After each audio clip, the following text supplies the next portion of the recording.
Bravo bosses. This is the Bravo Investigator Podcast. I'm your host, Dana. And today on our Monday Reality Roundup, we are talking about Teen Mom, Southern Hospitality, Love is Blind, The Secret Lives of Mormon Wives, The Real Housewives of Atlanta, and Selling Sunset. Today's episode is audio only, but you can watch the audio version on YouTube. Let's get into it.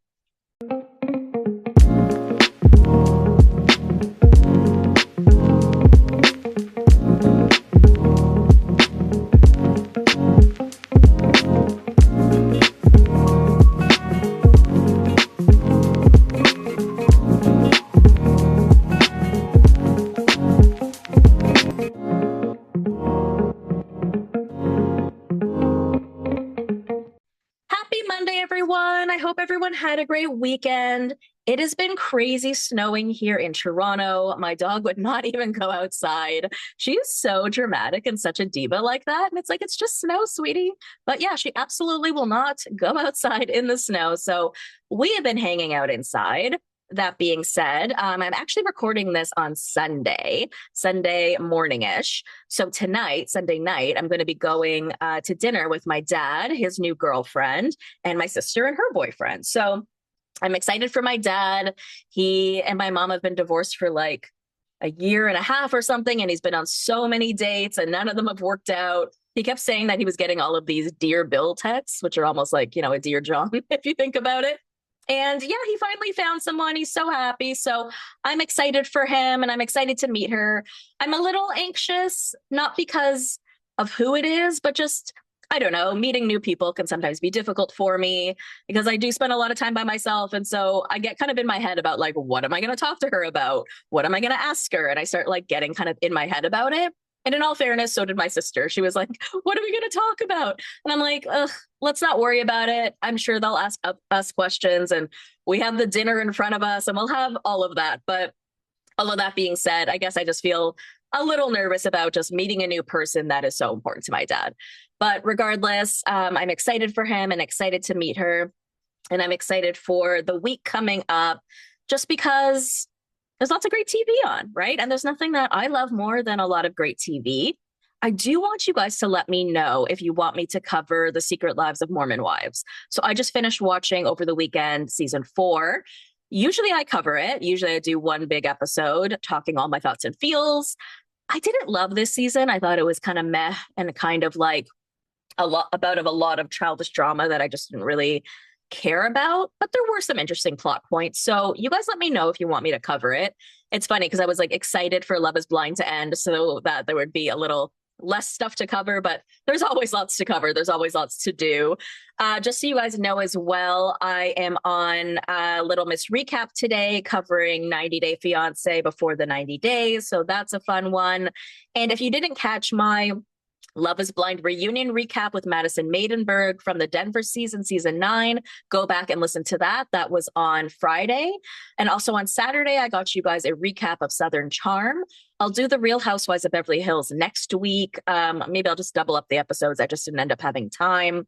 And then on Saturday, I also got you guys an episode of Southern Hospitality over on the Patreon. That is what I am covering over there right now. So for only $5 a month, you can get 4 extra podcast episodes a month, ad-free episodes and early episodes, as well as lots of fun bonus content as well. So definitely head over there because we are covering Southern Hospitality season 4, which I am absolutely obsessed with. But let's get into our topics today. And I'm really excited for these ones because there is so much non-Bravo. Now, obviously, you guys know I love Bravo. This is the Bravo Investigator Podcast. But I just love when we have other reality TV news stories in the zeitgeist. It just gets me happy. That being said, our first story is kind of sad. It's a story about teen mom Jenelle Evans and her son, Jayce Evans. So as you guys may recall, Jenelle Evans was on Teen Mom. She gave birth to her son, Jace, when she was a teenager. And Jenelle had always sort of had a partying streak when she was younger. She was living with her mom, and her baby's father, Andrew, was not in the picture. We didn't really know him on the show. So she was raising him by herself with her mom. But yeah, she was partying, going out all the time, all of this stuff. And so it came to a point where her mom was like, I'm really worried about your ability to be able to care for him, and basically convinced Jenelle to give up custody of Jace to Barbara for an indeterminate period of time.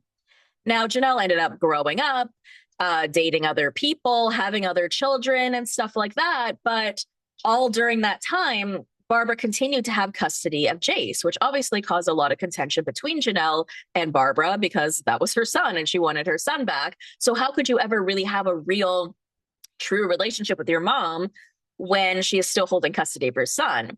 Now, Barbara always said that reason was because she didn't feel like Jenelle could truly raise him, but she was raising other kids at the time. So it was really difficult for her to understand. That being said, they sort of went in and out of being in a good place. We stopped seeing Jenelle on TV after her husband, David, made a lot of threats to a lot of people, and he was basically fired from Teen Mom. She eventually, followed suit. But we've been hearing a lot of stories about Jayce in the media lately, and it just really, really worries me for him. We saw him grow up on TV. We saw him grow up in a lot of chaos between Jenelle and her mom fighting, between Jenelle having all of these issues with all of these men that she's been with. And it just made me worry about what would happen to Jayce growing up. Well, nothing that good. We did hear that he was suffering from some disorders. Something happened in the summer, and then Jenelle sent him to live with his dad, Andrew, in Florida, whom he had no relationship with. He had no relationship with Andrew or his mom, was dealing with all of these mental health issues that Jenelle said that she couldn't deal with, that no facility would deal with. And we're all like, okay, yeah, that's obviously not going to last very long. They don't know how to care for him properly. So people were really pissed. And yeah, that didn't last long. So here's the newest story, which is really upsetting to hear. This is from E! News. It says Jenelle Evans' son, Jayce, 16, checks into mental health facility after pulling gun on grandma. So it says Jenelle Evans' family is navigating a difficult chapter. The Teen Mom alum's 16-year-old son, Jayce Evans, has been placed in a mental health facility after allegedly pulling a gun on his grandma, Barbara Evans. Barbara, whom Jayce had been living with, had called 911 after the February 22nd incident. The spokesperson confirmed, noting to the outlet that her family is still in search of the best facility to meet his needs. Stephen Brunswick County police officers responded to an incident at Barbara's North Carolina home, which authorities described as a troubled teen disturbance, according to police reports. For Jenelle's part, her rep shared in a statement with E! News, out of respect for our client's family, we kindly ask the media to honor the privacy of her son. Jenelle remains focused on protecting her child's well-being and maintaining a safe, private environment for her family during this time. Although the former reality star who shares Jayce with ex Andrew Lewis is currently residing in Las Vegas, Nevada, she previously lived in North Carolina as her eldest settled into his new normal after living with his dad in Florida. So this is back in July. She said Jayce has been doing good. He's back at home. He's not living with his father. He'll be starting 11th grade, and he's just been getting into skateboarding recently. So there's that. So we had heard that he had been suffering from some mental health struggles, including ADHD, major depressive disorder, and oppositional defiant disorder. That was the one that Jenelle had mentioned in the summer and had told us to look it up on TikTok, which, is not necessarily the place you need to be looking for mental health information. But she had said at the time, navigating Jayce's different medical diagnoses has not been easy, but I have never stopped fighting to make sure he has had the resources, love, and support he needs, she shared on Instagram stories in August. I will always stand by him no matter what challenges come our way, and I will continue to work on being the best mom I can be to all three of my kids. The thing is, I'm just not, I hate to say this, but I just don't know that Jenelle is the best thing for her kids. I after watching her for this many years on TV, and I know that that's a really shitty thing to say, that children should, for the most part, be with their moms, but my God, look at what has happened here. And you know what this sort of reminded me of? I don't know if you guys remember this, but there was one time during the show where Jenelle was driving somewhere with Jayce. She gets cut off by somebody. She gets so worked up and upset by it that she follows the guy home and then pulls a gun out on him. And then when the police come and she calls Barbara and everything, and Jayce is like, Mom pulled out a gun. She goes, no, I didn't, Jayce. So she basically tries to call him a liar in front of everyone to keep herself safe. But that obviously confused him because he saw something different. And so when I see this story about him pulling a gun on his grandma, I just sort of feel like history is repeating itself in a way. He has literally been exposed to so much chaos for his whole life.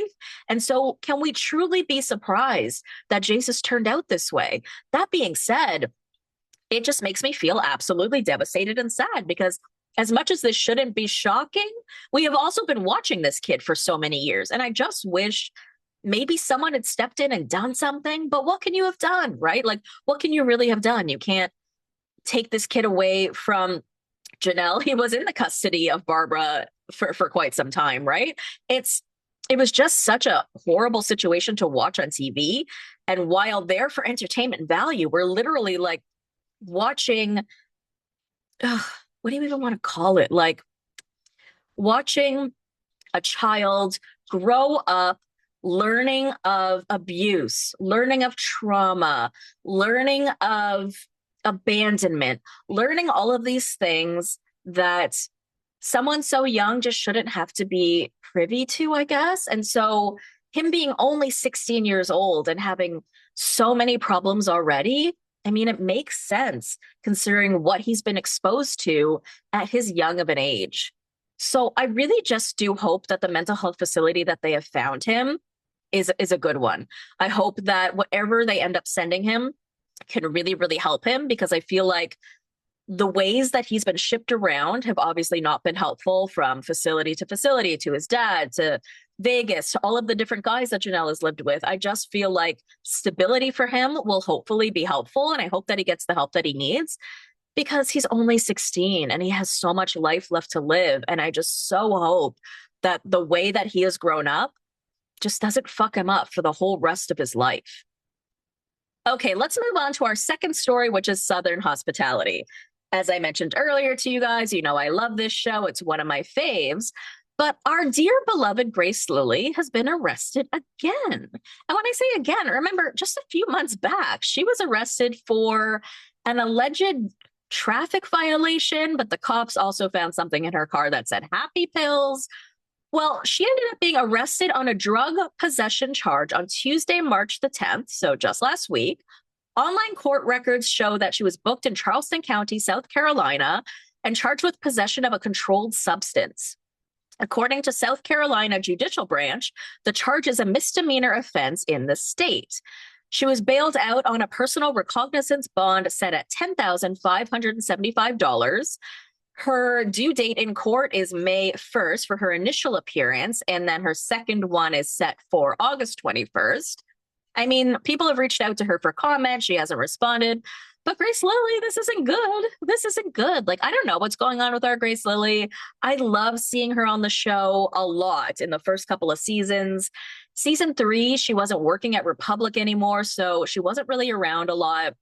She hasn't been around a ton in this season yet either, but I also just kind of wonder what she's doing, right? Like, she's always been one of these like flighty, silly people who tells us in the first episode that she's having her nails done by a minister at a nail salon. Whatever, she's our kooky Grace Lilly.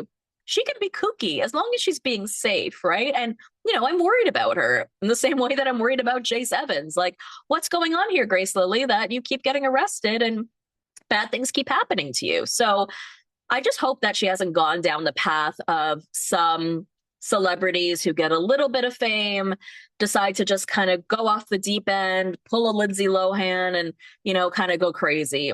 And I just hope that's not the case for Grace Lilly, because she has so much potential. We love her on the show. We just need her to be more stable, right? Stability is key.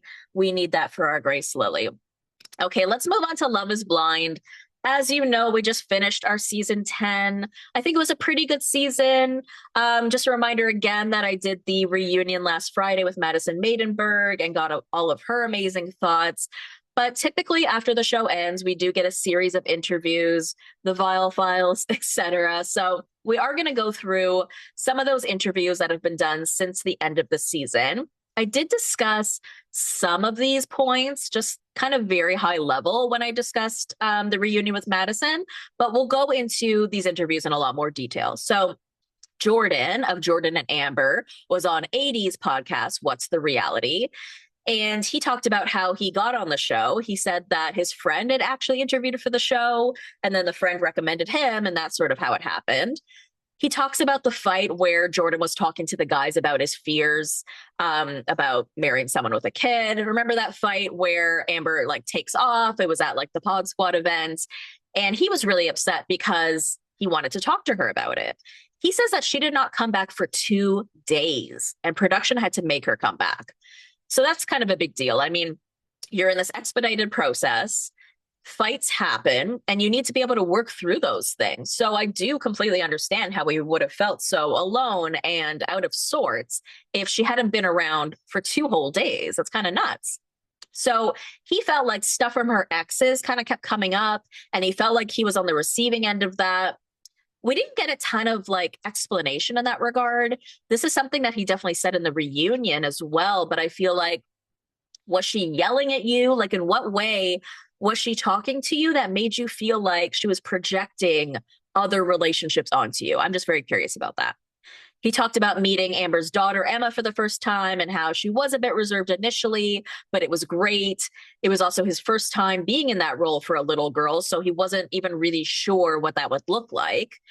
At the wedding, he wasn't sure if Amber was going to show up because they did have the conversation in advance that he wasn't going to say yes, which again just makes me question why so many of these people went to the altar. Like, it's so weird to me. And that probably makes sense why she kind of had a stank face on all day. And he even said that he noticed that. He could tell in her face that she was having a tough day. He also sort of implied to AD that because everybody was having such a good time, everyone was so excited, and everyone wanted this for him, he didn't want to kill the mood. So AD's like, wait, are you saying that you got married because you didn't want to like kill the vibe? What? And he's like, no. But he did sort of imply that. Like, I don't want to let everyone down was almost what he was saying. He maintains to AD that he didn't want to move to Mount Vernon, but he did tell Amber that multiple times, especially during the pod time. He said that he was driving back and forth to her place during the week. And then just like the normal stressors of life factored in. He brings up that incident at the friend's wedding again and how embarrassing it was for him. So remember the incident that he brings up at the reunion where he says that she missed the entire ceremony and that she was drunk and passed out and yelled at him and all this stuff. And he had to put her in her car and take her keys so she wouldn't drive away. We're going to get more on that when we talk to Amber on the Viall Files. But he talks about how that situation was just really humiliating for him. He said that the communication styles that she was exhibiting, these were communication styles that she said that she had moved on from, but she didn't. So I guess what he means is like the ways in which she communicated with exes, maybe even expressing anger. These are things that she has said that she had worked on or had moved on from, but then was doing with him. He felt like she didn't show up to a lot of things. And he did feel like there was a lot of tension a lot of the time. I mean, even I felt like that in their relationship. There was also just something about Amber's face, I guess, which I think, again, I just don't, I think that is just like part of who she is and a part of like the tension that she just feels in general about like hating men or all the things that she has going on in her life. But he said that he definitely felt that tension. And he said that it didn't go well when he told Amber he wanted to end things, which, like, obviously, he didn't feel like at that point counseling would really help. He thinks that there was plenty of opportunities for it not to have ended in divorce. But at the same time, then, dude, why weren't you willing to do counseling? I just feel like there's obviously a lot we're missing. This was like a short interview. This was like 30 minutes. So I don't think we got into like the nitty gritty, but I guess there are things that happened that he felt were just couldn't be fixed in therapy, things that were non-negotiable. And that's the part I feel like we're missing because I just don't get what happened that was so bad that he felt that he couldn't be with her. Now, he said things ended in August 2025, and he started seeing someone new in November. They met at a party, and she's a foodie, so he's very happy there. Then we had Brittany and Amber on the Viall Files, and we start with Amber. She says that she was really shocked that Jordan wanted a divorce, so they're definitely in line there. They both agree that she was shocked. She said that Emma doesn't really get that close to a lot of people, and this was the first time she had met a man that Amber was dating. And she felt like they truly bonded even in that one day that they met. So basically, she was speaking towards the fandom who said like, oh, how could you only have your daughter meet him one time? And she's like, honestly, like she bonded with him so well in that time that I really wasn't worried about it. Now, this is something that I found very interesting. And I did mention this in my reunion recap. This man worked from home. Okay. He worked from home. So this whole concept of him having to go to her house during the week and then like drive home late or get up at 5 in the morning and drive home to go to work. Sir, bring your laptop to her house and work at her house Monday to Friday. Right? Like, isn't that what makes the most sense here? Like, there was no reason for him to go home. And she even explained that. She was like, his family has like a lake house and he's going to stay there during the week and brings his work laptop with him. So it was definitely a concerted choice he was making. We know he doesn't like Mount Vernon, but like, he claimed it was because it wasn't close to like partying and bars and friends and all of that stuff. But then why couldn't you be there during the weekdays, right? Like it doesn't really make sense. And then that way he could have been spending more time in her situation, in her family, in her life. Now, Amber explains, as we know, he didn't want to be uprooted from his friends in terms of moving, which again is a very juvenile thing when you're talking about dating or being married to someone with a kid, right? She was very right to say in her interview on the Viall Files that, you know, as a person with a child or even someone who's just like closer to 40, mid 30s, like you're not picking where you live based on your friends. You're doing it based on like what makes most sense for your life because you're not seeing your friends on a daily basis. That's just not what happens. That's just not what happens as you continue to adult, right? So it just didn't really make sense that a married man would be so concerned about where he's living in terms of his friendships and bars and partying and all those things when you're going to be in a marriage now, a marriage with a child where you're not going to be doing those things on the daily. Plus, as Amber mentioned, it's only like a 40-minute drive. It's not like she lives in the boonies. So then she explains the wedding situation, which was a very different story than what Jordan told us. And she does pull out receipts to show this. So she says that basically she was having this issue with her car that day. Her car wasn't going above 35. And so she's just, you know, she couldn't get it to go. There was like this problem with the car. She's got this lineup of cars behind her. She's trying to get to this wedding. She's flustered as hell. She's texting him about this and he's like, don't worry about it. We'll deal with the car when we can. Get here as soon as you can. It's okay. So when she gets there, he is already 8 beers deep. So we need to keep this in mind, okay? Because we are hearing this story from someone who is already piss drunk. So how comprehensive is his recollection of this entire evening if he himself was already 8 beers deep? So let's just keep that in mind. Then she gets there, and yes, she did miss the majority of the ceremony, but that was because of her car. When she got there, she was like so upset and flustered about everything that had happened that she did end up getting drunk kind of fast and she fell asleep at the table.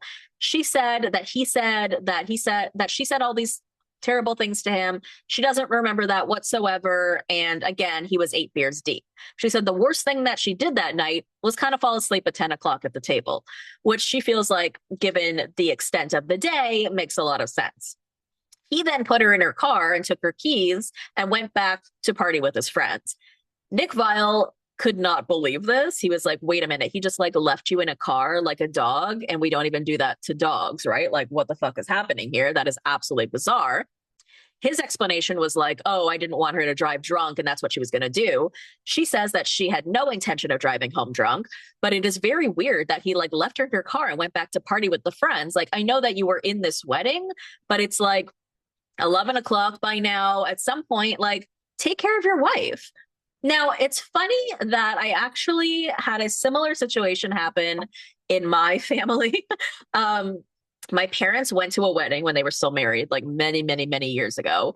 It was like a black tie affair, too. It was like a very fancy wedding. They came back within half an hour, and my dad throws down his stuff, and he's like, what a waste. I'm like, what happened? Apparently, within 30 minutes, my mom had passed out drunk with her pantyhose around her ankles in the bathroom. And some person had come to find my dad and was like, are you Mr. So-and-so? And he's like, yeah. And he's like, your wife is passed out in the bathroom with her pantyhose around her ankles. And and he's just so livid.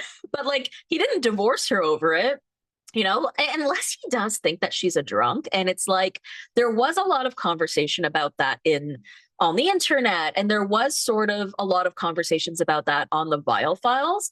I think that the reason she kept bringing it up and trying to rectify the conversation about that is because of how it makes her look. I mean, think about it. She has a child, right? So to call her a drunk and all of this stuff, it is very dangerous. She can have her kid taken away from her. So it does sort of make sense to me that she is bringing it up in this context. And she's even turning to Brittany and saying, how many times have we gone out since, the end of filming? And have I ever driven drunk? Right. So she is trying to prove that. She's saying things like, I don't even have time to drink. I work 5 days a week. I do this. And then I go pick up my daughter and I do this and that.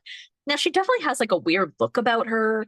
She does sort of explain that because she doesn't really drink a lot, she did come off really tipsy in the pods because she doesn't drink a lot. So it came off a different way.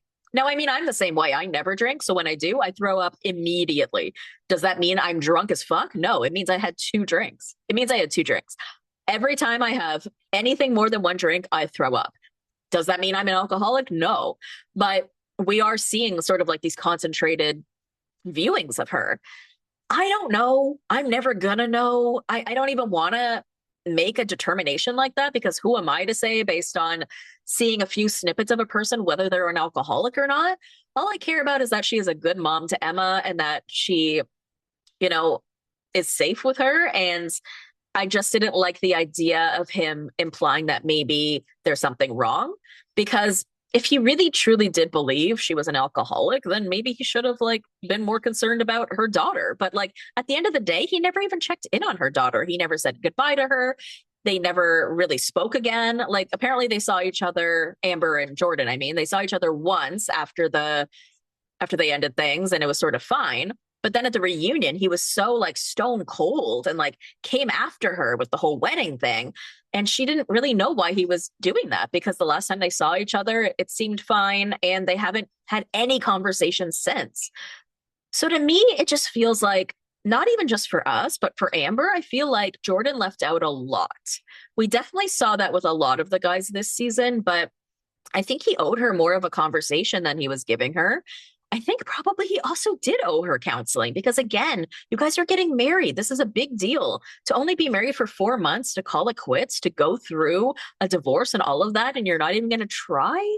That's why I feel like something else really big happened. And how could there be such a crazy misunderstanding about this wedding? Because he's placing this wedding as what do you call it? The straw that broke the camel's back. But she has a way different version of this story and receipts to prove it. So that's why I want to know the real reason. You can see that he holds a lot of resentment towards her and he's talking about the way she treated him and the way she talked to him. But what is that? And what did that entail? Because I feel like based on what we've seen, I just don't feel like I have enough to really understand why he didn't want to work on it. She did say that she didn't know that he was dating someone until the reunion. That's because one of his friends told her friend or something. And she also said that the whole fight that they got in on camera, the one that we talked about earlier, where they were at the pod squad and she took off, she says that she was actually mad about an off-camera comment that Jordan made to Vic. So apparently he said something like, I don't know if they're going to make us go all the way through with this because she has a kid. Okay, that is a much different thing than what we thought he said initially, right? Initially, we thought he was just yeah, I'm scared. This is a big deal. She has a kid. I don't know. But the way she's making this sound is she heard him say something off camera about, I guess, production, implying that he wouldn't have to go through this all the way, all the way to the altar or something because she had a kid. And if that's what I heard my fiance say, yeah, I would be pissed as fuck. Would I probably disappear for a couple of days as well if I thought that this person was not planning to go all the way through this with me and kind of assumes that production isn't going to make him? Yeah, I might disappear too. So I just want to add that in there because we got to give both people's sides of the story. And she said that she doesn't think that he really loved her. This was interesting. She said, I don't think he would have been able to get in another serious relationship so quickly if he loved me. She's like, I know that people do rebounds. I know all of that stuff, but he says that he loves this person and he's so happy with her and they're in this long-term relationship. And I just don't believe that you can truly love someone and then move on that quickly and have your heart be that open again to love someone else so quickly. I think that's a really interesting concept, and I don't know the answer to it because I have seen so many people move on to other relationships. But that being said, sometimes the relationship that you were originally in, you've actually been checked out of it for such a long time, right? But that being said, Jordan and Amber were only together for 4 months. So he didn't really have a lot of time to be checked out. So I can see what she's saying.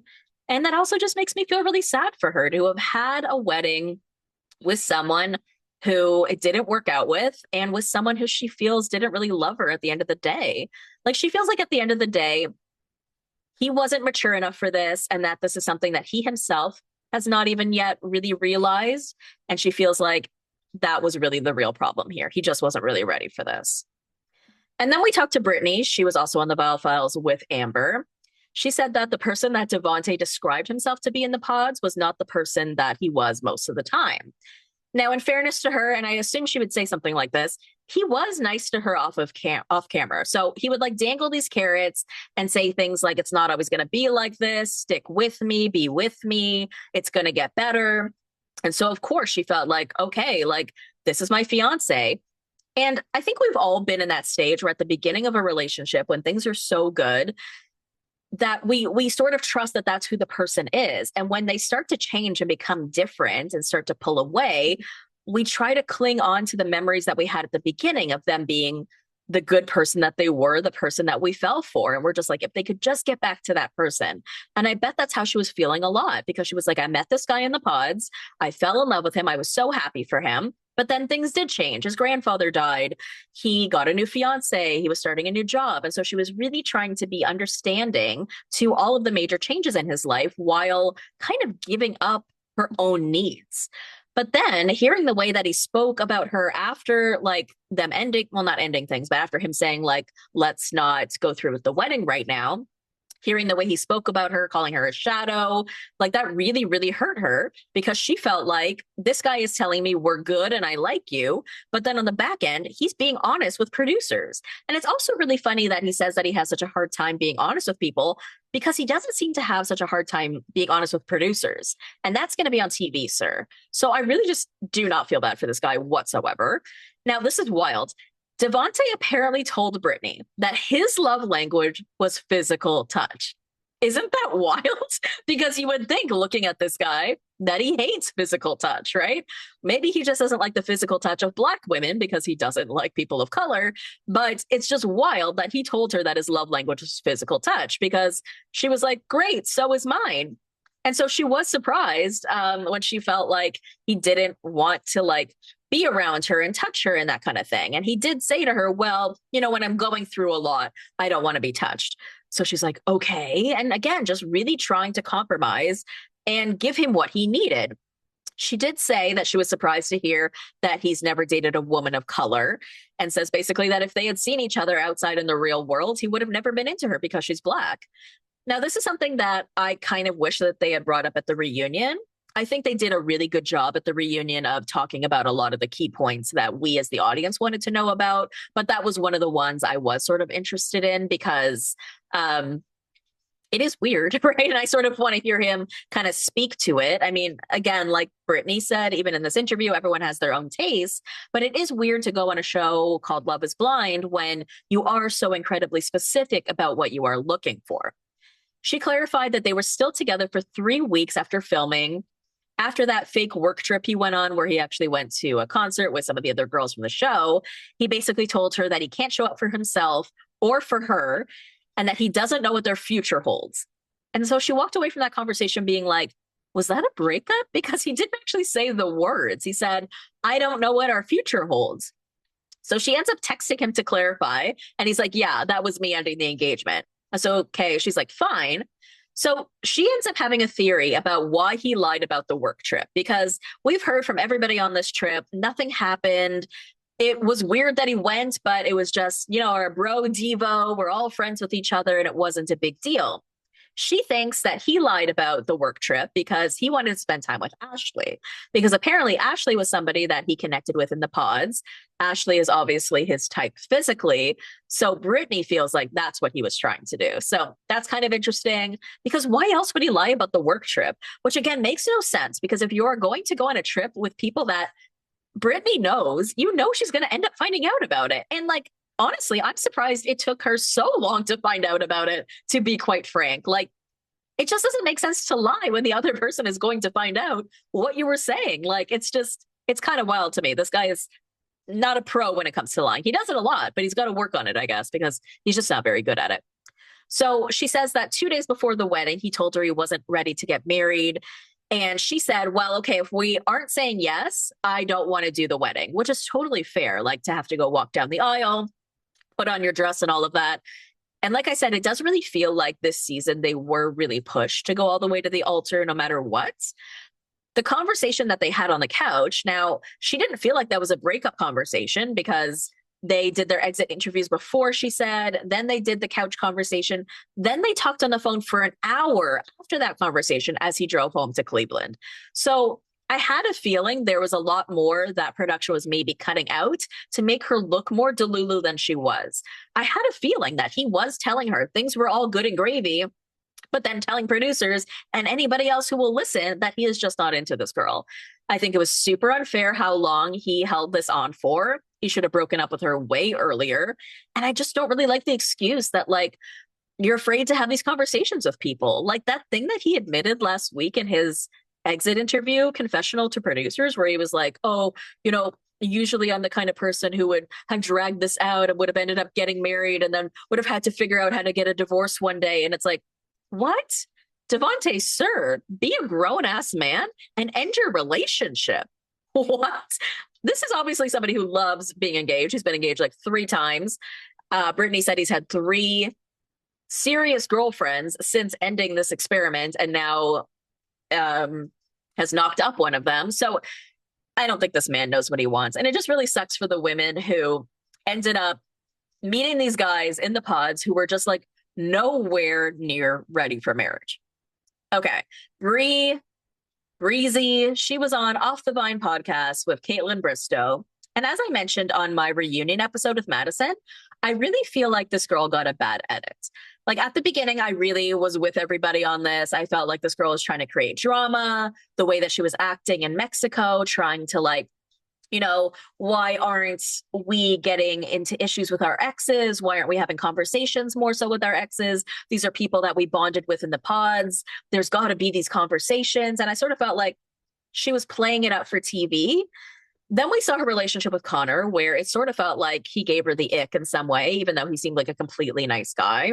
We saw her say some very awful things about him, his car, his house, the way he lives, all of that.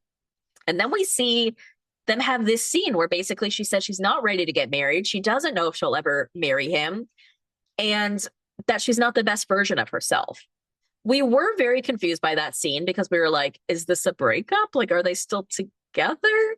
And we do find out at the reunion that they are still together, which I was blown away by. And I never really like to talk about editing or good or bad editing, but this to me was such an example of a story being edited in a very certain way, because at the end of the day, these two are still together. They didn't even cover that, right? So I find that odd to begin with. They could have just let them do a lot of their own like cam footage and included that in, done like a 6 months later, that kind of thing, because they never actually broke up. So it just sort of felt very weird for us to watch it in this way. So on Off the Vine, Bri clarifies that the breakup conversation that we saw obviously wasn't a breakup.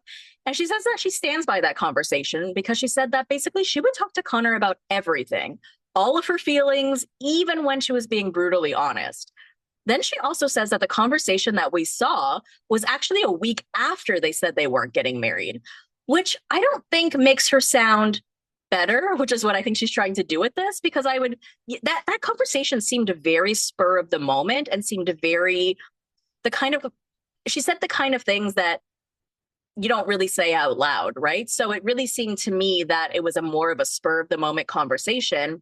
And if you had had a conversation like that a week prior, I would think that after a week, you would be maybe more relaxed about it. But again, she's saying that we just didn't read it right.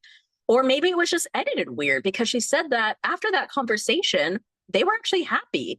They were excited to leave the experiment. They went to Nashville. They had such a great time. Like she said that they were leaving in a good place and were leaving so that they could get married later. Like Caitlyn actually asks her, did you know in that moment that you could marry him later? And she said, yes, I knew that in this moment. She also made other good points about how, like, she didn't want to have her dad walk her down the aisle only for her to say no, which again makes a lot of sense. And again, I feel like they really did push everyone this season to go all the way to the altar. But yeah, I wouldn't want to get dressed up in my wedding dress and have my dad walk me down the aisle only to say no and then have that memory sort of be tainted for when I get married for real, you know? And she said that the way Connor was with her, he just picked her up in ways that she didn't know that she needed. And I think the way that she describes this relationship and the way that she loves him now, which I did not think was possible, I'll be honest, I did not think that this girl loved him at all. But the way that she is speaking about him and the words that are coming out of her mouth, her unedited mouth, I feel like she loves him wholeheartedly. Now, here's another little piece of important information. She actually had shingles during that time, okay? And I have had shingles too. Shingles is the absolute worst.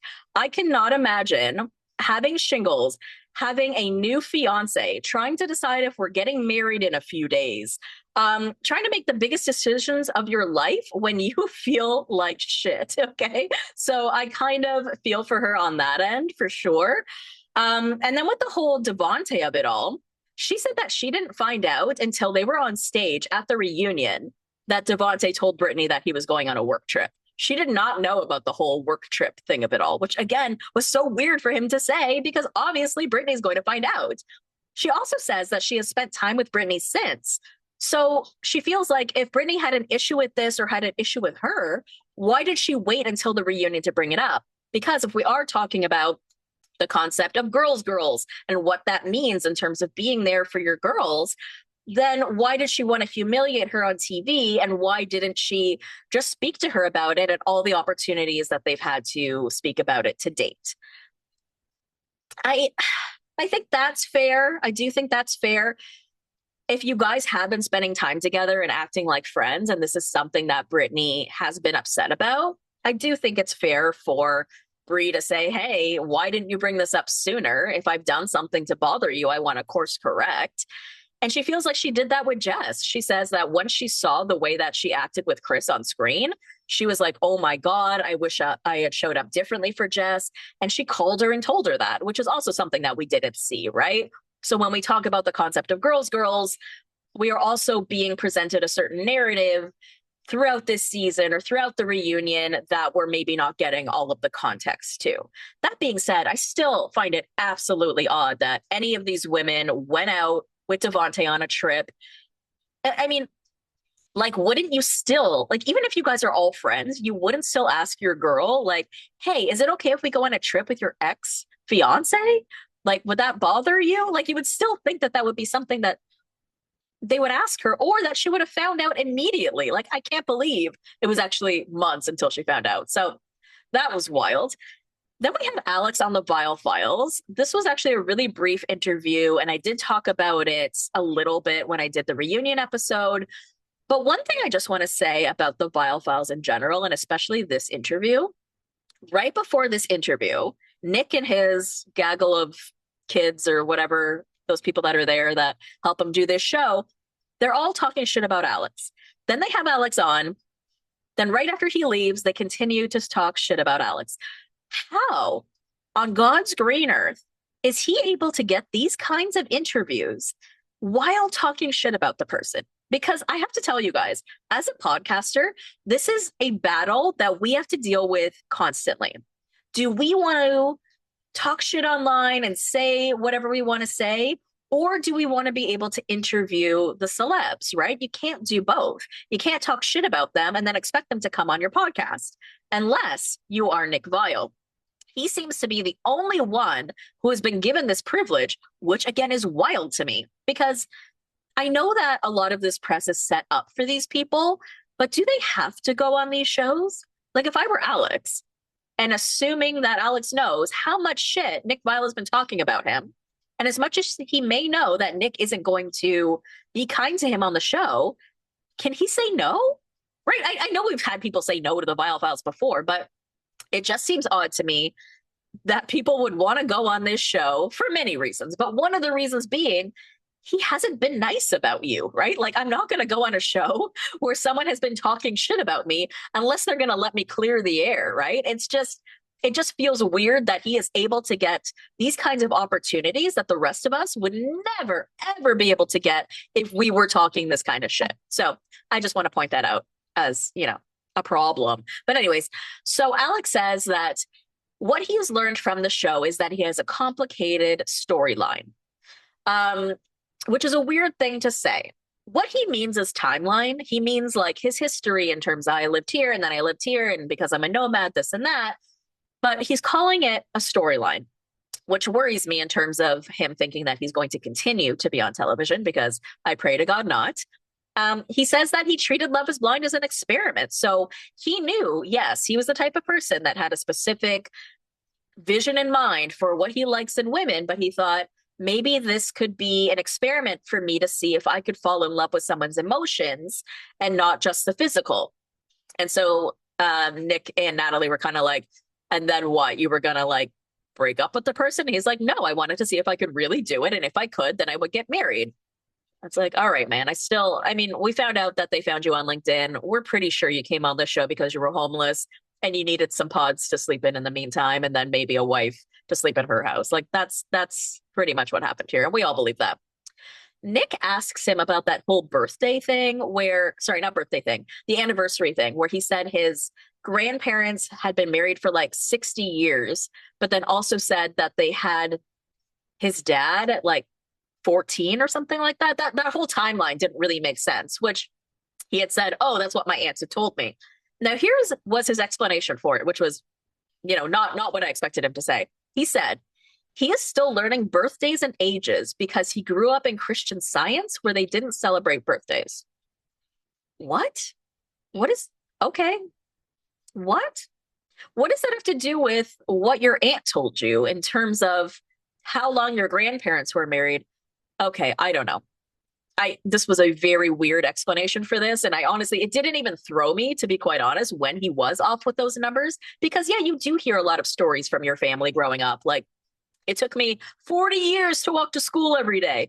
We always heard these crazy things, right? So it makes sense that you may not have internalized it all properly, but the explanation is it's different. It's different. We'll say that. He said that he told Ashley before the wedding that he was going to say no. And he explains that the reason that he didn't shave, or he didn't have a good outfit, or he didn't get a haircut is because he wanted to save that for his real wife. Dude, shut up. Like, it's different when a woman says that, like, I want to wear the one wedding dress that I know looks good on me because, I want to save that for like my real husband. I want only the person who's going to marry me to see me in that dress. But like, you shave every day, sir. You get a haircut all the time. You wear clothes that fit all the time too. So you made a significant effort to not look good for this day. Like to say like, I didn't shave because I want to save that for my real wife. Well, what if you got a job next week? Are you going to shave for them? You know what I'm saying? Right? Like, it just feels like extremely lazy, which again, just shows how much disdain he actually had for Ashley. He still stands 10 toes down that if she wanted more intimacy, she had to initiate it. Dude, you weren't even attracted to her. Like, that's why he wanted her to initiate it, because he was not interested. Then he says that 4 or 5 days before the wedding, he was pretty sure he was done with her. That was when he met her family, and he was like, maybe there's still something we can do. But then he met her friends, and they were just asking too many questions. So he knew that that was it. So it seems, again, that the issue here with Ashley for him was that she was questioning all of his lies. He couldn't stand that, and he's turning that into, oh, they're too inquisitive, or they're not trustful, or she's had this previous ex that treated her badly, and that's what's making her treat me this way. Or, sir, maybe you're just a really sketchy individual. I honestly believe that this guy will disappear into the sun, and I'm perfectly fine with that. One other point that he did make was that, with the whole nomad lifestyle, Nick was asking him, why would you go on a show called Love is Blind that's set in Ohio when the plan is for most of these people to stay in Ohio because they tried to limit the issues of distance between these people by doing it regionally. And he's like, well, I would have lived in Ohio for the right girl, or at least for like a period of time. I don't believe that either, because this guy was very, very like, what's the word? Like antsy to get out of Ohio. He made it seem like he really, really hated it and could not stay for more than a couple of days. Like that's how he was acting with Ashley. All right, let's move on to our next topic, which is the secret lives of Mormon wives. So if you did end up catching season 4 of the show, which I watched over this past weekend, we see that Jayce and Makayla have been living apart, that they've been dealing with intimacy issues. We've known about that for a while. We saw them dealing with that last year, where basically they were talking to a therapist, and all of the trauma that Makayla has experienced in terms of sexual abuse that she's dealt with in her life has obviously bled into her marriage. And it's bled into her physical health as well, right? Like a lot of the skin issues that she's had throughout her life have had to do with the intense amount of trauma that she has dealt with. So after the show came out, an article came out from People saying that the two had officially separated due to their intimacy issues. Then we saw a couple of members of the cast, like a couple members of Dad Talk, saying, this isn't true, this is fake news. And I was like, wait, what? Like, would People magazine have gotten it wrong?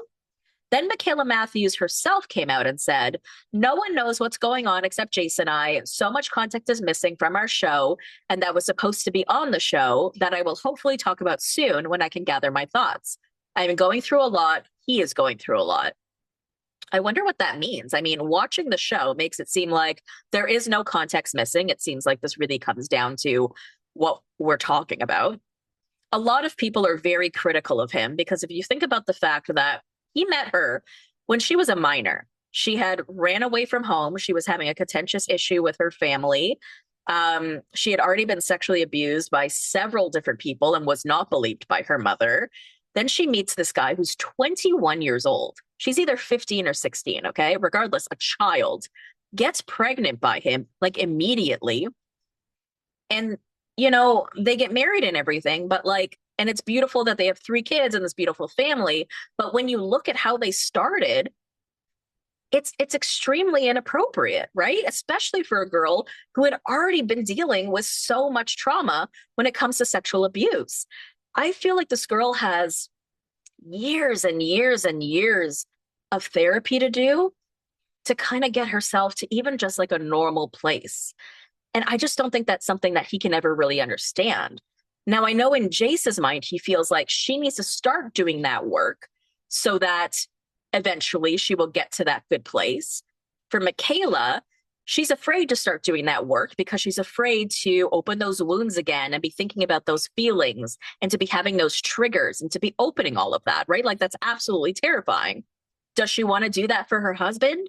Sure. And she understands that intimacy is an important part of a relationship. But at the same time, in order for her to get there, she has to open herself up to so much pain. And that is just such a difficult thing to have to do. I mean, there are really no words. And she talks about how like physical touch or intimacy and all of that stuff is like the thing that she yearns for the least. And in his love language, it's the thing that he yearns for the most. We were obviously just talking about love languages when it comes to Love is Blind and how important they are. But at the same time, I also feel just really sad for this couple because they have this beautiful family. I feel like he has been supportive to her in so many other ways, but I also understand why they're both at the position that they're at. I feel like I side more with Makayla as I usually do with the woman and, you know, understand women who have been through this kind of insane sorts of trauma and how life altering it can be and how it can almost be a lifelong struggle to heal. That being said, I feel like you can't do that for somebody else. You can only do that for yourself as much as you want to do that for another person. And if she's not ready, she's not ready, which is sad. I get that. She also may never be ready. And that's why their relationship may never be able to move forward, or they may end up getting divorced because she honestly just may never be ready to deal with this trauma. And if she does, it's going to be very painful and it's going to be very long, possibly even lifelong, right? So I just really feel for a lot of the people on this show. So many of them have experienced abuse in so many different types of ways. And as much as we want to make fun of this show for being a silly reality show and the dad talk of it all and this and that, I do feel like a lot of the people on this show have just experienced things that none of us could ever even dream of. And for those reasons, we should just try to give them some grace. Okay, let's move on to the Real Housewives of Atlanta. And we have some news in the Kandi and Todd divorce. We have actually just found out that they have settled their divorce just 4 months after announcing their split, which is really fast. It's just like really fast. So I'm going to read you guys this article from People, which says that Kandi Burress and Todd Tucker have settled their divorce following a custody battle 4 months after going public with their split after 11 years of marriage. Isn't it crazy to think that they've been married for 11 years? Because we saw Kandi on Atlanta when she was dating other people. Like, it's crazy to have watched an entire relationship from beginning to end and for that relationship to be over a decade long. Like, that just feels wild. And that's another reason why I feel like we end up getting so invested in our reality TV characters, because we've been following their journeys for sometimes decades plus. So it says the Real Housewives of Atlanta alum 49 and Tucker 52 reached a settlement on Wednesday, March 11th, according to documents filed in the Superior Court of Fulton County, Georgia, reviewed by People. Judge Alice Benton ordered the former couple to provide a final judgment, parenting plan, and child support addendum, child support worksheet, etc., for the court's review by Friday, March 20th. Burress went public with the divorce proceedings on November 21st, 2025. After deep thought and a lot of prayer, I've made the decision to move forward with the divorce. This is a difficult and emotional time, but my focus remains on protecting my peace, being the best mother I can be, and co-parenting with love and respect, Burress told People in an exclusive statement in November 2025. I'm stepping into a new chapter and pouring into my work, my family, and my own growth, Burress continued at the time. I'm grateful to everyone who supported us throughout the years, and I ask for privacy, grace, and understanding as we navigate this transition with our family. So when that first happened, we were like, okay, they're still on good terms. We saw them still doing holidays together. And then we just started hearing crazy shit that they were coming for each other in court, that Todd was trying to go for full custody, all of this. So it's really good to hear that they were able to come to an agreement and to be able to do it so quickly. Think about someone like Bethany, who went through like almost like a 10-year divorce proceeding when she was only married for like a couple of years, right? So sometimes these things can go on forever and ever and ever. And yeah, just thank God for her and her family and all of the stress. And I hope that they're able to just keep it cute and keep it good for the kids, because they do still have young kids that are expecting to spend time with both of their parents. Okay, let's move into our last story, which is Selling Sunset. And I have some very exciting casting news in that, dun, da, da, da, Christine Quinn is returning to Selling Sunset 4 years after she last filmed. So I think this is really exciting news. She will be coming back full time. Now, this obviously comes after the news that we are losing Chrishell Stause as well as Nicole Young. Chrishell was sort of like the main character of the show. And when Christine was on the show as an OG, she always had a lot of contention with Chrishell. But that being said, this was a reality show. It was about contention. It was about fighting. And Christine was really, really good at that. She used to do this thing where she would start fights with people over something really stupid and really trivial, make it huge, and then the next day would come to that person with an apology and flowers and expect things to be good and gravy, which, quite frankly, is how reality TV works. And that's what made her so good. But after a period of time, she ended up alienating herself to the point where there was no one who would be willing to film with her. And that is just sort of a death sentence on reality TV. It even happened to Brandi Glanville. Like, you can't expect to continue on a show that's an ensemble show when you have alienated everyone and there's no one left for you to film with. So I'm really excited for this. She's currently on House of Villains, which is quite perfect for her. I think that seeing her and Mary Bonet together again would be really interesting. If you guys remember Selling Sunset from the beginning, Christine and Mary, although very different people, used to live together. They used to be roommates. And that friendship ended up eventually dissolving. A big reason for that was because of Mary's friendship with Chrishell and always defending Chrishell. So I think it would be interesting to see so many years later, Christine and Mary coming back together. because I feel like we said to ourselves, oh no, how is this show going to survive without Chrishell? Are we still interested? I guarantee you, watching Christine Quinn and Mary Bonet go at it is going to give us life. I am so excited for next season. I completely agree that I may not have even been watching if Chrishell was gone, but like now that we know Christina's coming back, I am invested. Now, that being said, I also thought that Chelsea was absolutely not coming back, but I guess she hasn't actually technically been fired or something, because she posted something on Threads the other day that said, if you plan on firing me, do it loudly and proudly and state the reason. If I decide to leave of my own accord, I'll make that clear as well. So I guess we are still in a holding pattern here. I guess she is waiting for them to actually fire her, because I believe that she's even stated, not on the show, but on podcasts and other things, that she has accused them of treating her badly because of being African American. And I'm sure that that's what she's referring to here, right? So if you're going to fire me, say the reason that you're firing me.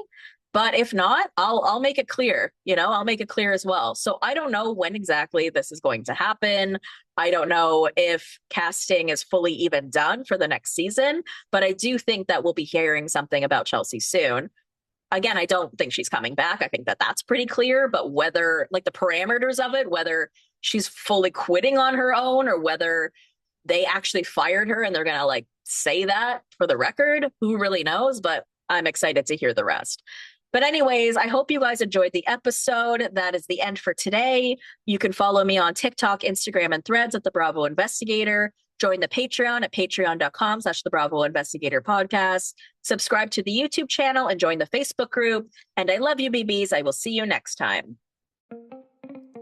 Thank you for listening to the Bravo Investigator Podcast. For more content, head over to patreon.com/The Bravo Investigator Podcast. Follow me on Instagram, TikTok, and Threads at The Bravo Investigator. If you enjoyed the show, leave a 5-star review. Love you, BB. See you next time.